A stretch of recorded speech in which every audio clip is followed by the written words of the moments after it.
Direção. Movimento.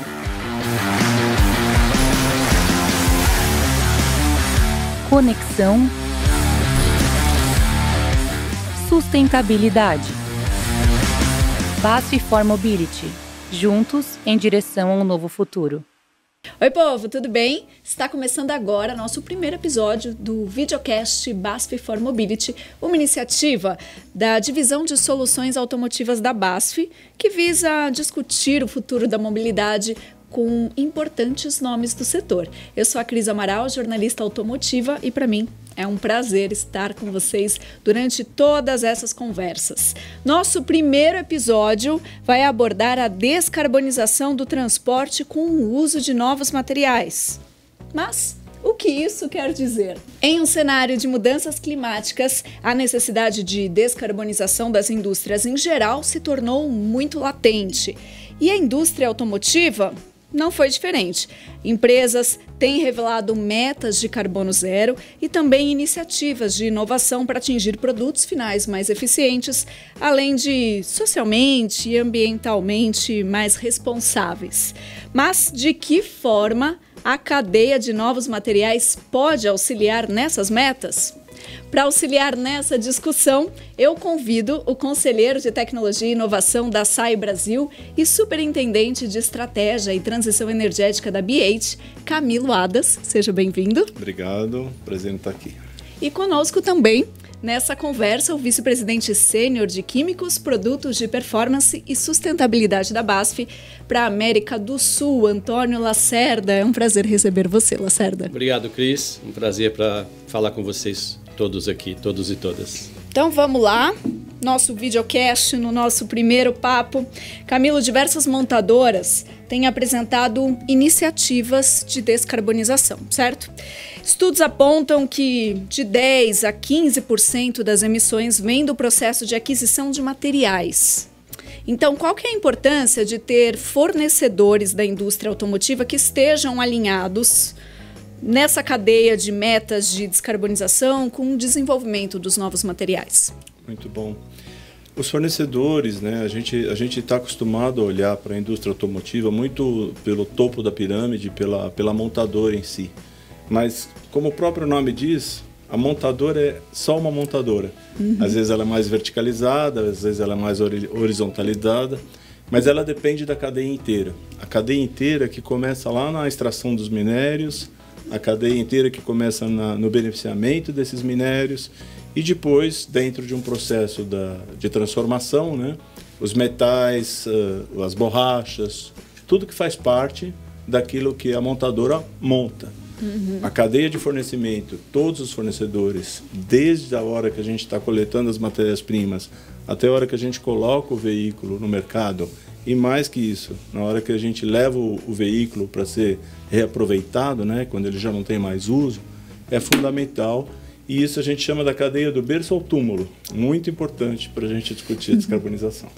Legal. Agora, Lacerda, falando da BASF, como é que a BASF tem inovado para atender às novas exigências da indústria e também quais são as soluções mais promissoras de novos materiais que estão sendo explorados para tornar aí o transporte mais sustentável? Olha, eu acho que a chave que já foi até mencionado aqui é a gente trabalhar em conjunto com as montadoras. Esse trabalho não é individualizado, não é feito pelas empresas que fornecem as peças ou os materiais, nem somente pelas montadoras, mas em toda a cadeia. Inclusive nos nossos fornecedores, que também têm que estar alinhados com o mesmo objetivo. A BASF ela tem como um claro objetivo reduzir as emissões em 25% até 2030 e alcançar o Net Zero em 2050. Essa é uma ambição muito grande, na verdade. E ela só funciona, de fato, se a gente trouxer tanto o escopo 1 e 2, que está mais perto de onde nós temos ação, mas também o escopo 3, que é, como eu já disse, os nossos fornecedores. Lembrando que nós somos o escopo 3 das montadoras, né? Então a gente não pode se esquecer disso. Então todas as vezes que a gente fala de descarbonização ou reduzir o escopo ou a pegada de carbono num veículo, que representa algo como 10, 15% do que o veículo emite, de fato, a gente tem que trabalhar em toda a cadeia. As nossas matérias-primas, os nossos fornecedores, o nosso processo de produção e, conjuntamente com as montadoras, desenvolver veículos, desenvolver peças que tenham uma pegada de carbono que seja mais friendly, né? Que seja menor do que nós temos hoje. Legal. Agora uma pergunta para os dois, cada um dentro da sua realidade. Quais são as vantagens e desvantagens do Brasil como um local de desenvolvimento de novos designs de materiais sustentáveis, biomateriais, materiais de matriz energética limpa? Eu acho que tem uma grande vantagem. Eu não enxergo muita desvantagem. A gente está num momento que é uma janela de oportunidade para o Brasil, que ela é única. E essas janelas se fecham, elas se abrem. Sim. E elas se fecham. Então é o momento da gente colocar todo o nosso potencial. Aqui na BASF a gente chama de Green Powerhouse, o potencial verde que nós temos, seja na energia verde, que é o primeiro pilar que nós temos, Green Energy, onde a gente tem uma matriz invejável de produção de energia comparado com todo o país do mundo, todo e qualquer país do mundo. Depois tem a questão dos Renewable Raw Materials, que são as matérias-primas renováveis, e isso tem um papel fundamental e a gente vai falar um pouco mais sobre isso daqui a pouco. Depois tem toda a questão de circularidade, economia circular, da gente não somente colocar um conteúdo de produto oriundo de circularidade até 30%. A gente sabe que hoje, com a tecnologia existente, em alguns materiais é possível, em outros mais, outros menos. Mas todo o plástico que está no veículo hoje, em teoria, a gente poderia ter 30% de conteúdo reciclado. E aí vem a descarbonização, que seria um quarto pilar, mas ele é transversal, porque ele é resultante de muito do que eu falei aqui.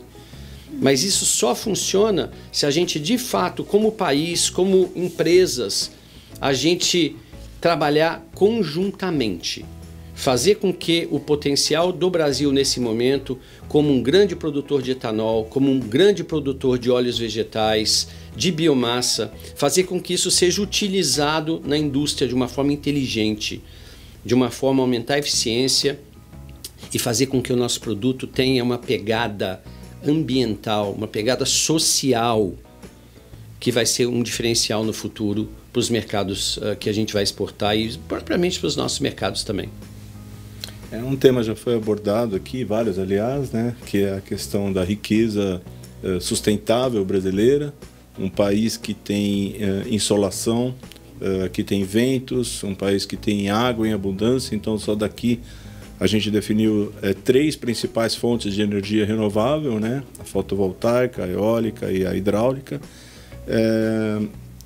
Todo mundo sabe disso, está querendo vir comprar aqui esse tipo de energia, mas a gente tem alguns desafios. A gente precisa olhar seriamente para essa questão de sermos meros exportadores das commodities, né, da energia limpa e da matéria-prima renovável.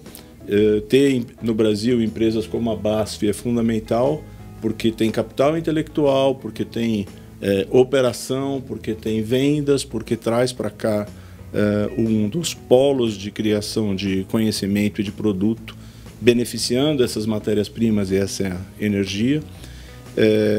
Outros exemplos precisam ser seguidos, sob o risco da gente ser, como eu falei, meros exportadores de commodity. A questão, uma outra questão que é uma vantagem é o povo, né? O povo brasileiro é um povo extremamente criativo, né? A gente está aqui no ONONO, que é uma referência nacional para inovação e criatividade.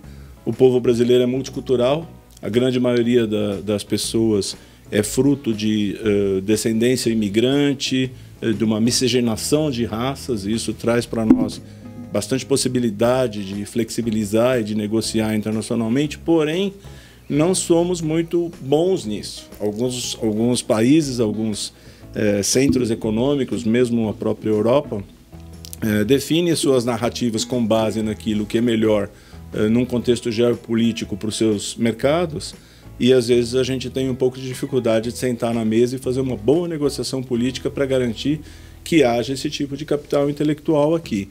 Senão a gente vai ser só exportador do sol, do vento e da água, sem poder desenvolver a nossa indústria. Você falou do povo como algo positivo, benéfico, e é exatamente isso que eu queria saber. Como é que os consumidores, como é que vocês veem que os consumidores estão reagindo a essas mudanças? Está impactando na tomada de decisão, na hora da compra? Ainda não? Olha, eu adoraria dizer que já está impactando. Adoraria estar aqui dizendo, nossa, como isso está impactando de fato o mercado, o comportamento do consumidor está mudando, mas ainda está muito devagar. O fato é que ainda está muito devagar, e depois vai ser muito bacana ouvir a opinião do Camilo também, mas o que a gente sente aqui, na base da pirâmide da indústria, a gente sente que a gente tem um longo caminho pela frente ainda. A gente tem que trabalhar muito para que, de fato, as soluções sustentáveis que nós temos, elas emplaquem, literalmente. Especialmente num primeiro momento. As soluções sustentáveis, a inovação num primeiro momento, ela tem um custo adicional. Ela não tem escala. Então, é muito difícil, na situação atual, não somente do Brasil, mas mundial, onde existe uma verdadeira revolução do que nós estávamos acostumados em relação ao consumo, pelo aumento da inflação, aumento da taxa de juros, que é uma coisa que aqui no Brasil a gente estava acostumado, mas hoje é um fenômeno mundial, né? E isso tem afetado de uma forma até negativa o comportamento do consumidor em relação a alguns temas relacionados à sustentabilidade. Mas a gente vai chegar lá. Isso é catequese. A gente vai ter que seguir e continuar fazendo com que nós, a indústria como um todo, e aí todos que pertencem àquela cadeia de valor, nós estejamos tocando a mesma música.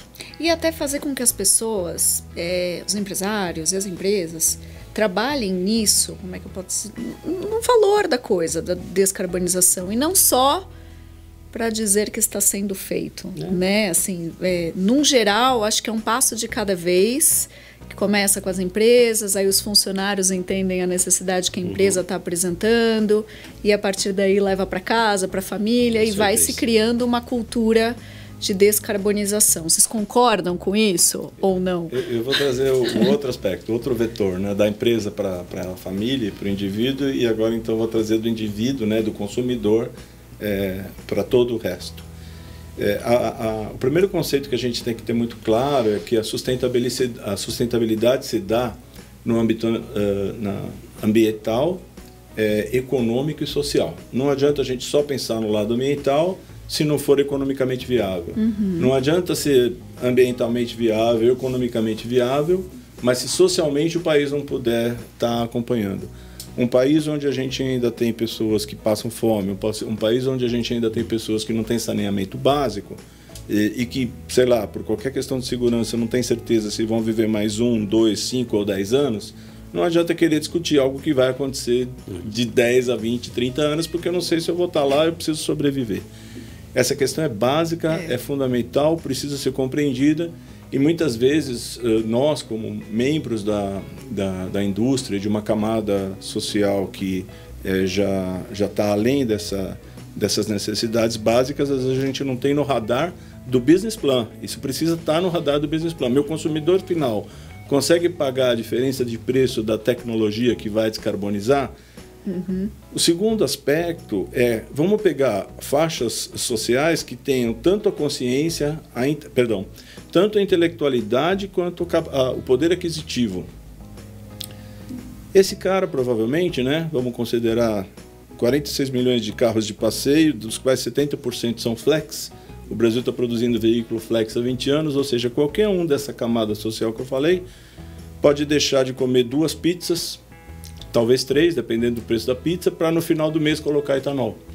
Mas não coloca. Por que ele não coloca? Primeiro que ele aprendeu a ouvir assim, o balanço tem que ser 70% do valor, do preço da bomba, por causa da eficiência energética. Se eu pagar 3 pizzas a mais, eu compenso o balanço, porque eu rodo uma quantidade de quilômetros no meu carro pessoal que paga essa diferença.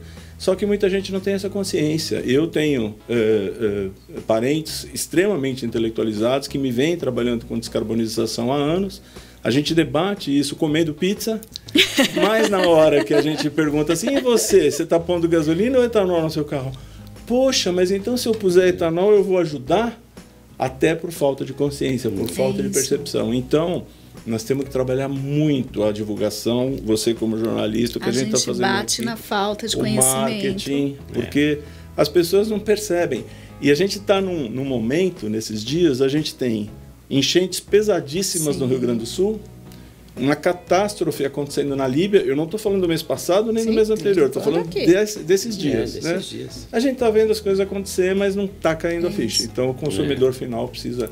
E é ele que vota, é ele que compra, é ele que trabalha na empresa. É isso, é o que você falou, a gente vai chegar lá, mas é um processo, né? É um processo até de conscientização de pessoas intelectualizadas, né? De ir colocando, talvez, culturalmente, ela não foi educada dessa maneira. A gente está tendo um start de educação mesmo, de sustentabilidade, né?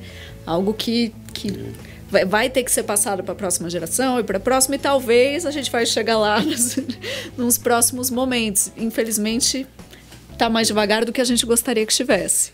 Está mais devagar do que o planeta está precisando. Exatamente, do que a necessidade. O planeta tem pressa. Exato. Nós temos pressa.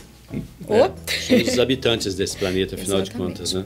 E aí, assim, o desenvolvimento de novos materiais, ok. Você falou de tecnologias que podem descarbonizar, mas eu queria chegar...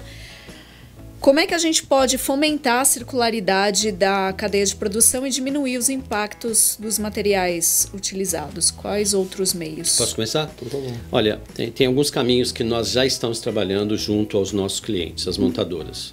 O primeiro deles é a substituição de peças metálicas por peças plásticas, e aqui plástico de engenharia, peças mais leves, de alta resistência tanto a temperatura quanto a qualquer que seja a intempérie que aquele motor, ou a necessidade que aquele motor necessite, né? Ou a necessidade que aquele motor exija. Então a gente tem essa substituição, o veículo fica mais leve, então isso indiretamente ajuda no consumo, né? Outro tema que a gente tem muito forte, nós somos muito fortes como BASF na pintura de veículos, né? E tradicionalmente o processo de pintura ele tem 4 fases. São 4 camadas de tinta e cada uma delas exige um tempo de cura com temperatura, com um forno. E a BASF ela atua nessa cadeia de 2 formas diferentes. A primeira delas é desenvolvendo materiais que precisam de um tempo de cura menor e uma temperatura de cura menor. Quer dizer, menos tempo no forno. Você imagina que um carro, até ele chegar no consumidor, ele passa 4 vezes num forno. 4 vezes. Que são as 4 camadas de tinta que aquele veículo recebe. Então a gente trabalha de novo, reduzindo o tempo de cura e a temperatura de cura. E a outra coisa que a gente está fazendo são tecnologias que não necessitem de 4 banhos de tinta ou aplicações de tinta. Reduzimos para 3, com temperatura também menor e um tempo de cura menor. Então, outro exemplo que a gente está dando. Então, o primeiro exemplo foi plástico, substituição de produtos metálicos, peças metálicas por plástico. O segundo é esse na tinta. E o terceiro, esse é o maior desafio que a gente tem, porque fazer a circularidade num veículo não é fácil. Porque a maioria das peças, o plástico, a espuma, não está como um único elemento naquela peça. Pega um radiador. Sim. O radiador tem a poliamida, que a gente quer aquela poliamida. Sim. Mas não é fácil tirar a poliamida para recircular do radiador, porque ela tá injetada numa outra peça, você tem que desmontar, dá trabalho. Então a gente tem que trabalhar com as montadoras também para que o design das peças, Sim. e aí respeitando claramente as especificações, facilite a circularidade daquela peça em si, para que a gente possa retornar aquele material inicial para outros veículos. Um design sustentável. Nossa, é fundamental. Hoje dá para fazer, Sim. mas Cris, Camilo, olha, não é mole. Não é bem fácil. difícil você reciclar um veículo ou as peças do veículo nesse caso. Então tá aí, é colocar a cultura da descarbonização no setor de design. Opa, também. Também. Também. É isso. De novo, a importância da gente trabalhar em conjunto e não trabalhar isoladamente. Eu acho que esse aspecto, só para não entrar no mesmo, né, e lembrar o seguinte, se passa em 4 fornos, né, todos eles tinham uma demanda energética. Então, esse forno está sendo, está trabalhando com gás, ele está trabalhando com GLP, ele está trabalhando com um gás que tem muito combustível fóssil, emite muito carbono. Se a infraestrutura desse parque fabril não tiver numa região onde haja abastecimento de gás por tubulação, esse gás chegou de caminhão, esse caminhão estava com combustível a diesel emitindo. Então, quando a gente pensa nessa complexidade do escopo 3 e da circularidade, tem coisas imediatas a serem feitas, né? A gente está acostumado, eu já falei aqui, com o carro de passeio, porque a maioria das pessoas tem, mas o Brasil vive com base no transporte rodoviário. E a gente já percebeu a gravidade que é quando o transporte rodoviário para. Então, não dá para imputar no frotista ou no motorista autônomo o preço de uma mudança tecnológica para um biocombustível, mas também não dá para a gente continuar rodando uma frota de 3 milhões de caminhões só com diesel fóssil. Nós vamos precisar entrar com um biodiesel, nós vamos precisar entrar mais com um diesel verde e outros componentes que são fundamentais. Isso precisa ser feito com base naquele pilar que eu falei, né, do social, do ambiental e do econômico, mas não adianta pensar na circularidade sem esquecer que as coisas não estão nascendo onde elas são transformadas, elas têm que chegar até lá, mesmo a energia. Você citou o carbono e a gente fala muito da redução, né, de carbono, mas como é que os novos materiais, citando o plástico, por exemplo, podem influenciar a segurança e também a durabilidade desses novos veículos? Isso, olha, aí a gente está bastante adiantado, tá? Tá. E aqui eu vou falar um pouquinho sobre plásticos, né? Tem 2 grandes utilizações de plásticos em geral, tá? O que a gente chama de plásticos de uso único, aplicações de plástico para uso único, que representa aproximadamente 30% do mercado. E esse plástico para uso único, ele está aos poucos, o mercado está reduzindo muito, porque a gente não quer mais usar copo plástico. Esse é o plástico mal visto. Esse é o plástico mal visto. Tem algumas aplicações que a gente não tem ainda uma solução técnica, não tem tecnologia para substituir. Material hospitalar, contato com comida. Mas todos os demais a gente tem que ou eliminar ou garantir 100% de reciclabilidade. Hoje uma garrafa PET, ela é 100% reciclável. Sim. O PET é um dos materiais mais fáceis de se reciclar. E hoje o material PET tem muito valor. Já diminuiu o número de garrafas PET boiando nos rios. Eu não sei se vocês perceberam, mas isso é um fato. Sim. Tá? Então, esse é o primeiro. O segundo eixo que a gente tem que trabalhar são os plásticos de duração mais longa, de vida mais longa. E aí a gente tem que fazer com que eles, através de aditivos, através de design, que esses plásticos eles possam ficar mais tempo, tendo uma vida, um ciclo de vida mais longo, garantindo as propriedades químicas e mecânicas que aquele material necessita e que ele possa ser reciclado. E hoje, como eu disse, grande maioria das peças a gente já tem tecnologia, nem para todas, para garantir alguma coisa como 30% de material reciclado nas peças automotivas. Tem peças que podem ser 100% e tem algumas que ainda não chegamos lá. E tem um grande caminho para que a gente possa, nesses plásticos que têm um ciclo de vida mais longo, que a gente possa realmente fazer a diferença e que eles possam retornar, que seja 10, 15 anos depois, para esse conceito de economia circular e fazer com que eles sejam reutilizados várias vezes. E aí eu reitero que uma das coisas que o Camilo traz, a gente tem que colocar o aspecto social. A gente tem que fazer com que essa reciclabilidade ela envolva, e hoje tem as cooperativas de catadores, tem várias empresas que fazem o dismantling ou a separação das peças, que esse valor que essas peças ou esses materiais reciclados têm, que eles também voltem, uma parte, que esse valor volte para as pessoas que estão fazendo isso.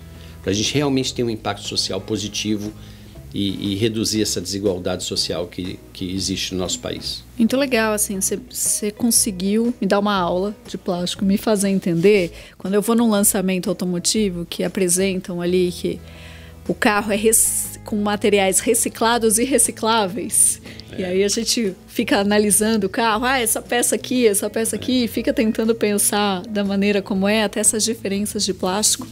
Adorei aprender com você. E aí eu quero saber quais as previsões do papel desses novos materiais na descarbonização do transporte para as próximas décadas. Bom, eu posso começar, tá? Tá. A gente está avançando muito rapidamente para que o design dos veículos em si, ele mude assim, tem uma revolução, tá? E isso até tem que ver com o próprio veículo elétrico, que está tomando um espaço cada vez maior nos mercados. Aliás, já tem pesquisas que dizem, uma pesquisa que foi conduzida em 27 países, que diz que após 3, 4 anos, os veículos elétricos já atingem 5% do tamanho do mercado. 5%. E são 27 países. Mas o que é o veículo elétrico? É uma bateria com plástico, espuma e outros componentes em cima da bateria, né? E as pessoas, né? E as pessoas. Vai ter o carro autônomo, mas essa é outra discussão. Então a gente tem que garantir que não somente estas peças plásticas ou estes metais que estão sendo utilizados na produção do veículo, eles sejam ou tenham a pegada de carbono menor possível, sejam reciclados, tenham um conteúdo de material reciclado, que sejam recicláveis, mas aí tem a bateria. Aí a gente tem um problema que tem que ser trazido e tem que ser resolvido, porque não é fácil fazer a reciclagem da bateria. Então, ao mesmo tempo que a gente está resolvendo um tema, a gente está criando uma outra complexidade, que é o que fazer com essa bateria, extrair os metais, extrair aquela black mass, que a gente chama, né, a massa negra. Como é que se pode trabalhar isso para que esse resíduo ele seja reutilizável e não contaminante? E a tecnologia está avançando, mas ainda não estamos lá.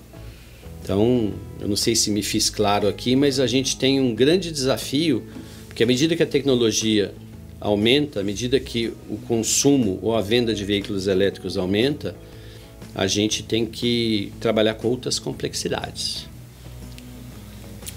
Tá bom. Tá certo, Camilo? Ou aproveitar a eletrificação do trem de força e, além da bateria com minerais de terras raras, a gente tem a propulsão com pilhas de hidrogênio, células a combustível, porque a eletrificação é a mesma. Isso. E aí você tem uma fonte energética que não depende de reciclar a bateria, porque você está emitindo vapor d'água, ou mesmo usar o hidrogênio nos motores a combustão como combustível, para evitar que a gente tenha algum tipo de desaceleração da indústria das fundições, da indústria de motor atual. Então tudo isso tem que estar mas leva tempo, porque o que a gente não percebe é que do momento que tem uma ideia, né, de novo, aqui no nono, alguém teve uma ideia brilhante, começou a conceituar, começou a pesquisar, começou a desenvolver e chegou na fase de industrialização e atingiu escala de mercado, pode passar 10 anos e depois mais uns 20 anos para ter escala de mercado. Então a gente tem que olhar para o tempo com muito cuidado. Ele é bem mais sofisticado do que a gente percebe quando a gente só olha aquilo que está acontecendo na manchete do jornal. Sim, sim. É interessante que o Brasil produz o quê? 2,4%, 2,5% dos veículos produzidos no mundo? Sim. Por aí, né? Uhum. E a gente talvez vai ter nas mãos a maior variedade de opções de combustíveis, célula de combustível, sim, etanol, gasolina, eletrificação. Então isso vai ser um grande desafio. A gente vai, tá certo? A gente vai ter tudo nas mãos aí. E uma grande oportunidade. Uma grande oportunidade. Eu esqueci até de comentar que hoje a gente também, além dos materiais em si, a gente trabalha na reciclagem do líquido de arrefecimento do radiador, dos óleo de freio, óleo de transmissão, o próprio óleo do motor a gente pode também reciclar. Sim. Então você vê quantas coisas e quantas empresas e quantos parceiros, sim, e quantas empresas e quantas pessoas podem ser beneficiadas com todo esse processo, né? Muito legal. Mas vai ser muito mais complexo, hein? Não vai ser mais simples, não.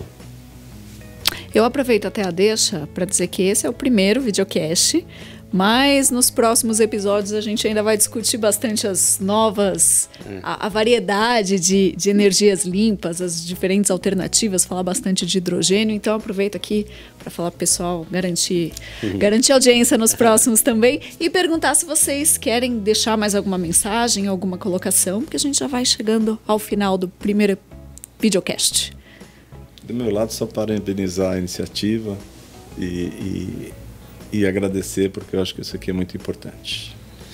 Reiterando que aqui, mais do que um bate-papo, a gente trouxe várias informações e essa conversa certamente vai chegar a um número muito grande de pessoas e isso faz parte do papel educacional que a gente, sim, falou aqui, né? De levar a informação ao maior número possível de pessoas, leia-se consumidores, para que a gente possa fazer a diferença. Acho que esse é o nosso papel. Nós temos um papel fundamental, a gente tem que ser agente de transformação.